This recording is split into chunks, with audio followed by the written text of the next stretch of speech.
Hi, everyone. Welcome back to our next installment of Hot Takes. I am Dan Maz. We've got Liz Wheeler Hydock, also known as Wheels here. And obviously, one of our favorite guests is Jonathan Brawn. Today we've got an interesting subject to delve into a little bit, and that's interactive whiteboards.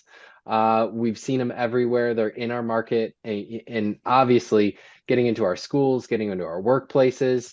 And Samsung's Flip in particular has been, the product we've kind of focused on within the line in the past couple of years. And I think I've been around them a bunch of times, and I feel like I haven't even scratched the surface of what these things can really do. We have them at our E4 shows. Everyone is always enthralled to kind of get in there, get their hands on them. And like I said, there's so much more I haven't even done. So, Jonathan, being more of an expert than Liz and myself, what do you think it is that makes the Flip kind of really unique, and what sets it apart from the rest of the market that's out there?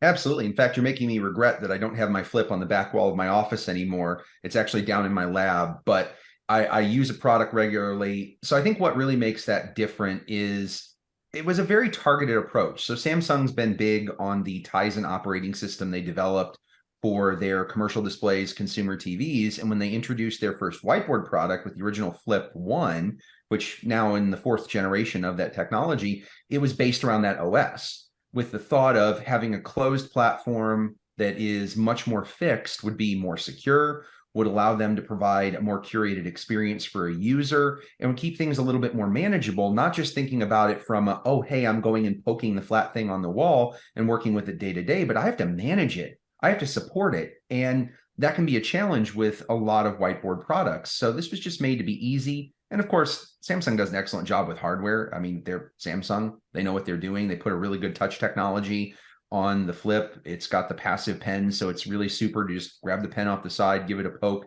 and you're off and running. And it just is so simple to use. So I guess that's really kind of where they did a good job with that, at least in my personal opinion, having used one and owned one. One of the things that Samsung is rolling out at InfoComm, and we're really starting to talk about it and super excited about it as well, is they're adding a new version of the interactive Flip to their lineup. It's going to be Android based. It's the new WAC series. What do you think, Jonathan, that how that is going to add to the user experience and help in the education market? Absolutely. So education was a big part of why that became necessary. The demand was there for, I want to run my own apps. I want to be able to incorporate with existing technology and have that flexibility. So that becomes now a conscious trade where the Flip products and the Android products will both kind of coexist in the ecosystem at the same time where, okay, if I want something that is more like an appliance, really simple, really fixed, I'm going to put it on the meeting room wall or on the classroom wall, and I'm going to use it in a much more straightforward fashion. Boom, you got that with the WMB series. Oh, hey, we'd like that flexibility. We want more power. We've got specific apps that our school or university needs to use. Hey, we've got that. And then with the Android, and then the added spillover is in corporate use is the Android product also has the ability to run other apps. So, running conferencing and other things directly on it instead of having to have attached devices for it. And of course, the new Android product is going to follow Samsung's history of fantastic Android solutions. Yes. I don't have an iPhone. Sorry. I work with Samsung. What do you expect? But they do a very good job. And that's one of the other problems, especially with some of the cheaper Android products. And yes, I'm using that term, not inexpensive. I'm using cheaper on purpose because there's a whole lot of them that are coming out of Asia.